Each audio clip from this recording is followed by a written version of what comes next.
Hello student. तो आज हम इस वीडियो लेक्चर में कुछ त्रिकोणमितीय अनुपात, जो हमारे 6 त्रिकोणमितीय अनुपात थे, उनका आपस में क्या संबंध होता है इसके बारे में सीखेंगे। तो चलिए देखते हैं। देखिए, त्रिकोणमितीय अनुपात हमने 6 पढ़े थे कि sine theta, cos, tan, cot, sec और कॉसेक। साइन थीटा लंब बटे कर्ण, अगर हम इस त्रिभुज में थीटा इसे माने, लंब, आधार और कर्ण ये 3 भुजाएं होंगी, तो साइन थीटा क्या होगा, B C upon A C. इसी तरह cos theta A B upon A C, tan theta B C upon A B, cot theta A B upon B C, and sec A C upon A B, and cosec A C upon B C. तो इसमें आपस में इनके क्या संबंध होते हैं इसको देख लेते हैं थोड़ा। आप देखेंगे, देखिए साइन थीटा क्या है, लंब बटे कर्ण यानी बी सी अपॉन ए सी, और कॉसेक थीटा को देखिए कर्ण अपॉन लंब में है यानी ए सी अपॉन बी सी। ये बी सी अपॉन ए सी है और ये ए सी अपॉन बी सी, यानी कॉसेक साइन का क्या है, उल्टा है, व्युत्क्रम है। तो इस तरह से ये दोनों एक दूसरे के क्या हैं, व्युत्क्रम हैं यानी उल्टा है। हम इनको रेसिप्रोकल यानी व्युत्क्रम संबंध कहते हैं। इस प्रकार से हमें ये पता चलता है कि sine theta 1 upon cosec theta के बराबर है। साइन थीटा क्या है, 1 अपॉन कॉसेक थीटा है, यानी इसको उल्टा कर दीजिए तो देखिए ये क्या हो जाएगा, लंब बटे कर्ण हो जाएगा, और जो कि क्या होगा, साइन थीटा होगा। इसी तरह से हम ऐसा भी बोल सकते हैं कि जो कॉसेक थीटा है, या हम इसको ऐसा बोलें कि जो कॉसेक थीटा है वो क्या है बेटा, cosec theta 1 upon sine theta है। ठीक है, ये हमें समझ में आ रहा है।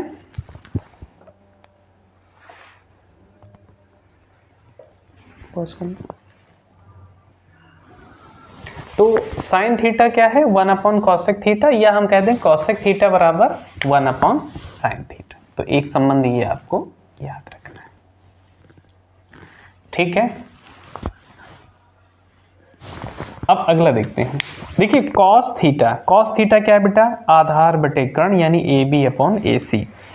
और यहां देखिए सेक थीटा क्या है, कर्ण बटे आधार। कॉस थीटा है आधार बटे कर्ण, और सेक थीटा क्या है, कर्ण बटे आधार। तो ये भी एक दूसरे के उल्टा है, तो हम इसको भी इस तरह से लिख सकते हैं। हम इसे क्या कहेंगे कि जो कॉस थीटा है वो किसका रेसिप्रोकल है, सेक थीटा का। या हम कहें कि जो सेक थीटा है वो किसका रेसिप्रोकल है, 1 अपॉन कॉस थीटा। तो एक संबंध ये भी हो सकता है। इसी तरह से टेन थीटा को देखें। टेन थीटा क्या बेटा, लंब बटे आधार, और कॉट क्या है, आधार बटे लंब, यानी ये भी एक दूसरे के व्युत्क्रम हैं। तो टेन थीटा रेसिप्रोकल हो जाएगा किसका, यानी व्युत्क्रम है किसका, कॉट थीटा का, या कहें कॉट थीटा व्युत्क्रम है टेन थीटा का। ठीक है, ये आपस में इनके थोड़े से आपको संबंध समझ में आ गए होंगे। ठीक है, ये आपको थोड़ा ध्यान रखना है। इसके बाद क्या है, एक रिलेशन और है, एक संबंध हमें और देखना है।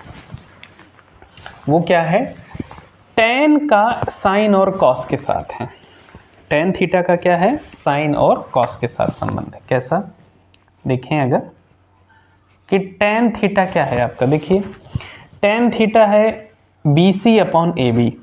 अगर हम साइन और कॉस को डिवाइड करें यानी एक दूसरे में भाग करें तो क्या बनेगा, देखिए टेन थीटा है यहाँ पे बेटा B C upon A B, और अगर हम साइन थीटा को कॉस थीटा, मतलब साइन थीटा को कॉस थीटा से डिवाइड करेंगे तो क्या होगा, sine theta is B C upon A C, B C upon A C, and divide cos theta A B upon A C, A B upon A C. तो देखिए ये reciprocal हो जाएगा इसका, यानी कि ये हो जाएगा बी सी अपॉन ए सी, और ये हो जाएगा ए सी अपॉन ए बी। तो ए सी से ए सी कैंसिल, ये क्या है, B C upon A B है। और देखिए B C upon A B क्या है आपका, टेन थीटा है। अर्थात हम कह सकते हैं, क्या कहेंगे इसको, कि जो tan थीटा होता है वो बराबर है किसके, sin theta upon cos theta के। ये आपको रिलेशन मिल जाएगा। और जो cot है वो tan का उल्टा होता है, और क्या हो जाएगा ये, अगर हम cot थीटा को लिखेंगे तो cot क्या होता है, tan का उल्टा, यानी इसको उल्टा कर दीजिए, ये हो जाएगा आपका cos theta upon sin theta. ठीक है, तो ये आपके कुछ रिलेशन है, ये आपको एकदम इसी से समझ में आ जाएंगे। बस ये sin tan थीटा का थोड़ा ध्यान रखना है कि tan थीटा क्या होगा, sin अपॉन cos होगा, और अगर cot को कहें तो cos theta upon sin theta होगा। ठीक है, इसके बाद हम आगे देखते हैं। देखिए, अब हम अगला जो टॉपिक है हमारा, कुछ विशिष्ट कोणों के लिए त्रिकोणमितीय अनुपात हमें बताने हैं। देखिए, अभी तक हम क्या करते थे, कोण की जगह हम लिखते थे थीटा, जैसे साइन थीटा, कॉस थीटा। तो अब अगर थीटा का कुछ मान हो, आप जानते हैं कि कोण का कुछ ना कुछ तो मान होता ही है, तो किसी भी समकोण त्रिभुज में थीटा का वैल्यू कितना होगा, मिनिमम वैल्यू जो हो सकती है वो ज़ीरो होने से त्रिभुज का निर्माण नहीं होगा, है ना, ये हमें पता है। परंतु एक इमेजिनरी, एक काल्पनिक हम अवस्था मान सकते हैं कि थीटा की वैल्यू अगर 0 हो जाए तब। और इसी तरह से जो मैक्सिमम वैल्यू है न्यून कोण की, वो कहाँ तक हो सकती है, 90 डिग्री से कम ही होगी, कुछ डिग्री कम तक। तो 90 डिग्री से और 0 डिग्री के बीच में जो कोण हैं, तो उनके कुछ विशिष्ट कोण हम लेते हैं, जैसे 0 डिग्री, 30 डिग्री, 45, 60 और 90। तो इनके हम मान कैसे निकालेंगे, यानी जैसे साइन 30 डिग्री पूछा जाए, साइन 45 डिग्री, tan 45 डिग्री, इनके मान कैसे निकालेंगे, तो इसको आज सीखते हैं। तो पहले हम क्या करेंगे, दो कोणों को लेंगे, एक 30 डिग्री और 60 डिग्री के लिए समझते हैं। देखिए, ये है एक त्रिभुज है ABC। हमने इसको एक समबाहु त्रिभुज लिया है।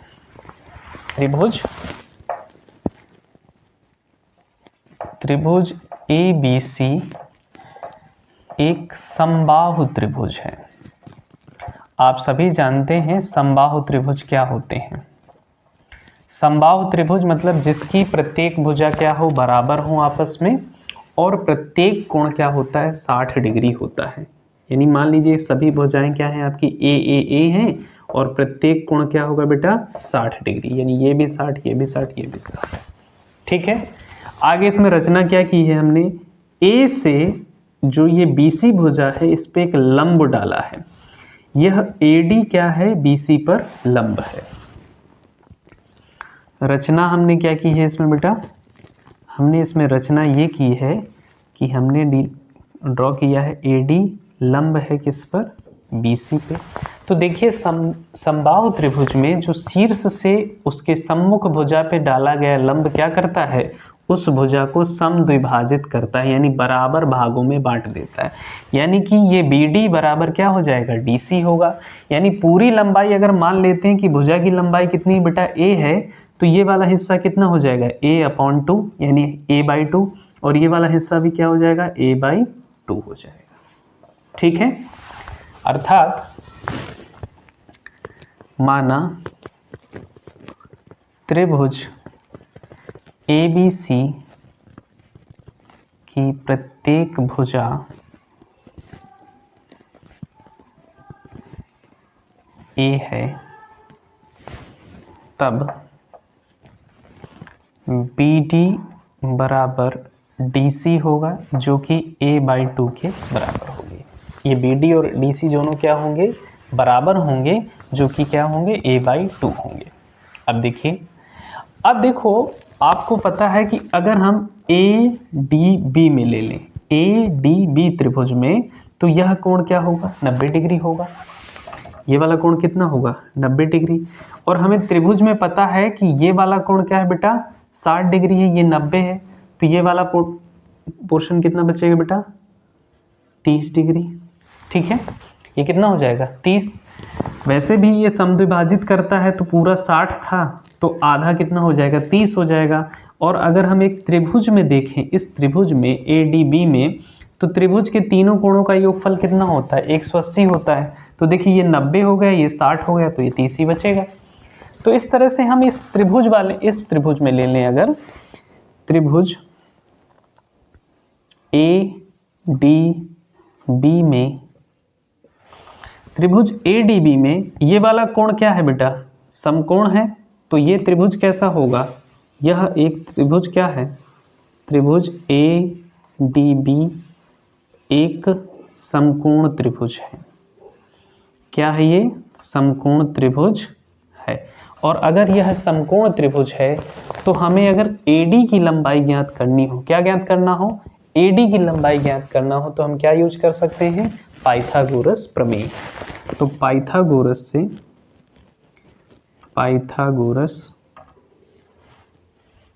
प्रमेय से क्या हो जाएगा, BD कर्ण का वर्ग यानी AB का वर्ग बराबर किसके होगा, BD के वर्ग प्लस में AD का वर्ग। यहां तक ठीक है।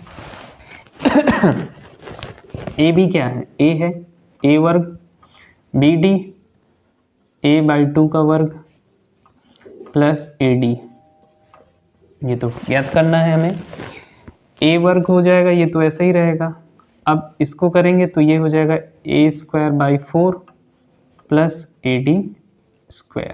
इसको आप इधर ले आइएगा तो कितना हो जाएगा, A² माइनस A²/4 बराबर में AD का वर्ग। सॉल्व करेंगे तो ये हो जाएगा बेटा 3A²/4 AD का वर्ग। तो AD की वैल्यू कितनी आ जाएगी यहाँ से, अगर हम AD निकालेंगे यहाँ पर तो क्या हो जाएगा, स्क्वायर रूट हो जाएगा इसका। तो 3 का तो स्क्वायर रूट निकलेगा नहीं, A² का A हो जाएगा, और 4 का स्क्वायर रूट क्या होता है 2। तो ये आ जाएगी आपकी बेटा AD की वैल्यू √3A/2। ठीक है, AD की वैल्यू कितनी आ जाएगी, AD की वैल्यू होगी √3A/2।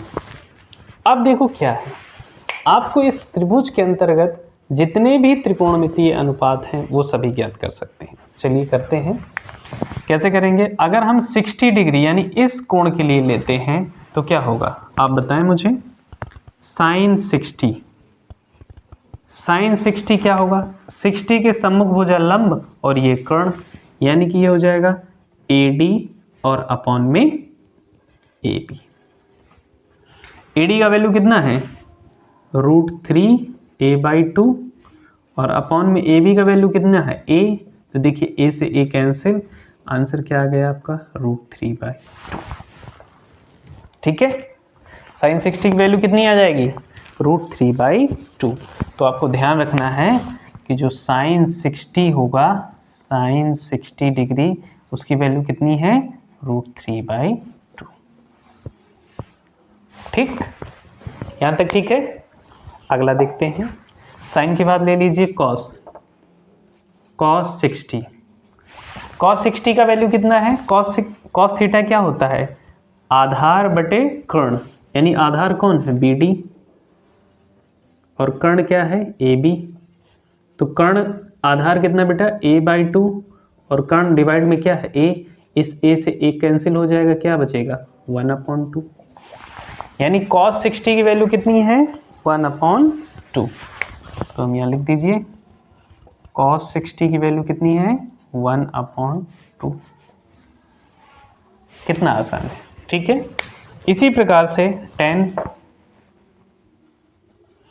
tan 60 की वैल्यू कितनी हो जाएगी, tan 60 क्या होता है, tan 60 मतलब होता है लंब बटे आधार, तो AD/BD। अब AD की वैल्यू √3A/2 है और आधार कितना है A/2। तो देखिए A से A कैंसिल हो जाएगा, ये 2 ऊपर जाएगा तो कितना हो जाएगा √3/2 और ये बेटा हो जाएगा ऊपर आ जाएगा 2 से 2 से कैंसिल यानी √3। तो tan 60 की वैल्यू कितनी होगी √3। तो tan 60 क्या है आपका √3 है। सेम एज cot निकालेंगे तो cot 60 क्या होता है। अब देखिए आप इसको रेसिप्रोकल करेंगे, tan भाई cot क्या होता है आधार बटे लंब यानी A/2 और डिवाइड में ये आ जाएगा। तो यही उल्टा हो जाएगा। तो जब आप इसको उल्टा करेंगे तो क्या हो जाएगा, √3 यानी आपको चलो सॉल्व कर देते हैं, BD/AD यानी A/2 और डिवाइड में क्या आ जाएगा √3A/2।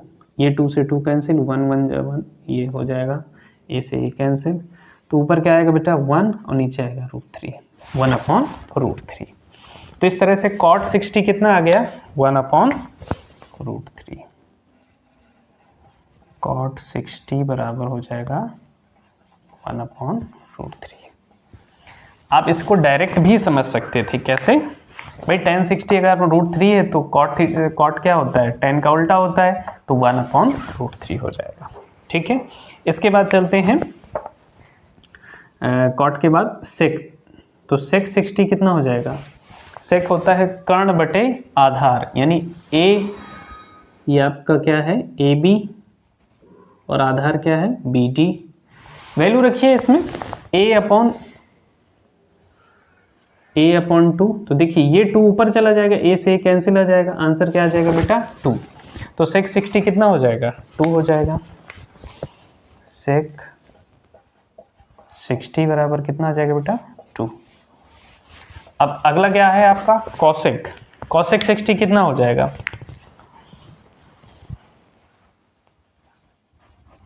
cosec 60, अब देखिए लंब बटे कर्ण बटे लंब, यानी कि ये हो जाएगा आपका AB और लंब क्या है आपका AD। तो AB की वैल्यू कितनी है A और अपॉन में है √3A/2, 2 से ये आप A से कैंसिल कर दीजिए, ये आ जाएगा 2/√3। तो ये साइन का अपोजिट बन गया। कहाँ लिखें, चलो यहाँ लिख देता हूँ,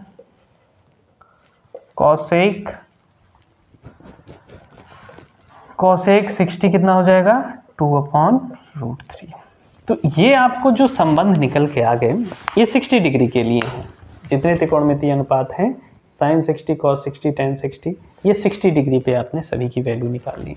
आपको बस थोड़ा ध्यान रखना है, क्या है, देखिए sin 60 की जो वैल्यू है वो √3/2 है, और यहाँ देखिए cosec की क्या है 2/√3, तो ये रेसिप्रोकल है एक दूसरे के, व्युत्क्रम है कि नहीं है। यहाँ देखिए cos 60 sec 60, cos 60 क्या है 1/2, cosec 60 कितना है 2, ये भी एक दूसरे के व्युत्क्रम है। tan 60 कितना है √3 है, cot 60 कितना है 1/√3, ये भी एक दूसरे के व्युत्क्रम। तो इस तरह से आपको अगर ये 3 संबंध आ जाते हैं तो अगले आप 3 संबंध आराम से निकाल सकते हैं। अब देखते हैं हम लोग इसी में कि अगर हमें 30 का निकालना हो तो क्या करेंगे। 30 डिग्री के लिए क्या करेंगे, अभी कोण क्या हो जाएगा हमारा, ये वाला हो जाएगा, इसको कोण को लेंगे, ठीक है। अब इस कोण के लिए लंब और आधार आपके चेंज हो जाएंगे, फिर से इस कोण के लिए लंब क्या हो जाएगा, ये अपोजिट हो जाएगा, यानी ये लंब हो जाएगा, ठीक है। तो बस ये ध्यान रखना है। तो जब sin 30 आप निकालेंगे तो sin 30 कितना हो जाएगा, लंब बटे कर्ण, यानी कि BD/AB। अब BD का वैल्यू कितना है A/2, AB का वैल्यू कितना है A से A कैंसिल 1/2। तो इस तरह से हम कह सकते हैं कि sin 30 की वैल्यू कितनी होगी 1/2 होगी। sin 30 की वैल्यू कितनी हो जाएगी बेटा 1/2। नेक्स्ट cos 30, देखिए cos 30 डिग्री, तो cos क्या होता है आधार बटे कर्ण, यानी कि हो जाएगा आपका AD/AB। अब AD की वैल्यू कितनी है √3A/2, और ये कितना है A से A कैंसिल, यानी √3/2। तो इस तरह से हम कह सकते हैं cos 30 की वैल्यू कितनी है, cos 30 है आपका √3/2। ये दूसरा संबंध आ गया। इसी तरह करेंगे tan के लिए, tan 30, तो tan 30 कितना हो जाएगा बेटा लंब बटे आधार, यानी कि BD/AD A/2 and divide √3A/2। इसको आप सिंप्लीफाई करिएगा तो ये क्या हो जाएगा अपना 1/√3। तो tan 30 की वैल्यू कितनी है 1/√3।